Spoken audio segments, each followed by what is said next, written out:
ऐसी क्या आवश्यकता पड़ी कि धीरेन्द्र शास्त्री जी को सड़कों में उतर कर हिंदुओं को जगाने की आवश्यकता पड़ गई? ये आवश्यकता बहुत पहले की थी और ये लगभग हम 20 से 30 साल बाद इसको प्रारंभ कर रहे हैं। ये सब हिंदुओं की सोए हुए का कारण है, जिस कारण से ये जो संभल की घटनाएं हुई, पालघर के संतों की घटना हुई, अथवा फिर रामचरितमानस को जलाया गया, अथवा फिर मंदिरों को तोड़कर मस्जिदों को बनाया गया, या कोलकाता की डॉक्टर बेटी का रेप किया गया और उसको बदतर तरीके से मारा गया, और उसके साथ में दुर्गा पंडालों में आग लगाई गई, राम की यात्रा पर पत्थर फेंके गए, राम को काल्पनिक बताया गया, राम है या नहीं इसके सबूत के लिए कोर्ट में जाकर के जो है खड़ा किया गया हमारी आस्था को, हमारी संस्कृति को, हमारे सनातन को।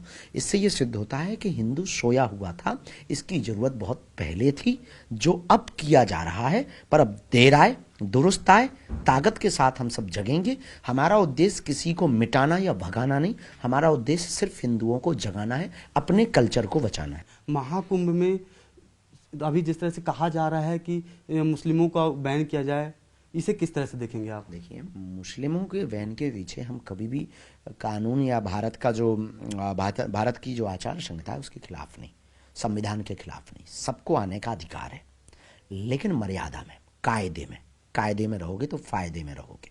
आप मूत्र कांड नहीं करेंगे, आप थूक कांड नहीं करेंगे, आप केवल बिजनेस करने भर नहीं आएंगे, यहाँ की आस्था के प्रति भी अपनी निष्ठा रखेंगे। संगम की आस्था क्या है, कुंभ की आस्था क्या है, महाकुंभ की आस्था क्या है, संतों की महिमा क्या है, इसके बारे में अगर आपको नहीं पता तो आप आएंगे किस लिए?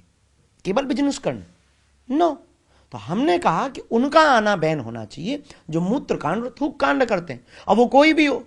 ये तो हमने कहा नहीं कि मुसलमान, हमने कहा गैर सनातनी जो सनातन के खिलाफ है उसको महाकुंभ में आने की क्या जरूरत? जिसे संतों का ज्ञान नहीं, खालसों का ज्ञान नहीं, अखाड़ों का ज्ञान नहीं, त्रिवेणी का ज्ञान नहीं, संगम का पता नहीं, शाही स्नान का पता नहीं है, वो क्या करेगा महाकुंभ में?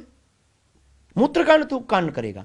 तो हमने ये नहीं कहा कि मुसलमान नहीं आने चाहिए, पूरे दुनिया के लोग आना चाहिए हमारी संस्कृति को देखने के लिए। हम तो स्वागत कर रहे हैं, आओ पधारो, हमारी संस्कृति को समझो, लेकिन कायदे में।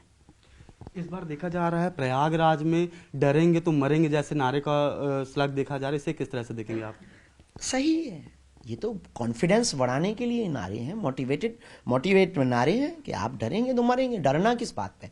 भारत में सबको रहने का अधिकार है, जीने का अधिकार है, सबके पास में लॉ है, सबके पास कानून है, सबकी जिंदगी है, तो डरेंगे मरेंगे अगर ये स्लोगन चल रहा है तो ये तो मोटिवेट मानना चाहिए, मोटिवेशनल है ये तो स्लोगन। ऐसे तो हर व्यक्ति की जिंदगी में होना चाहिए। क्यों डरें, किस बात पर डरें? नाम तुम्हारा खाते हैं हम, तुमसे किस बात पर डरें?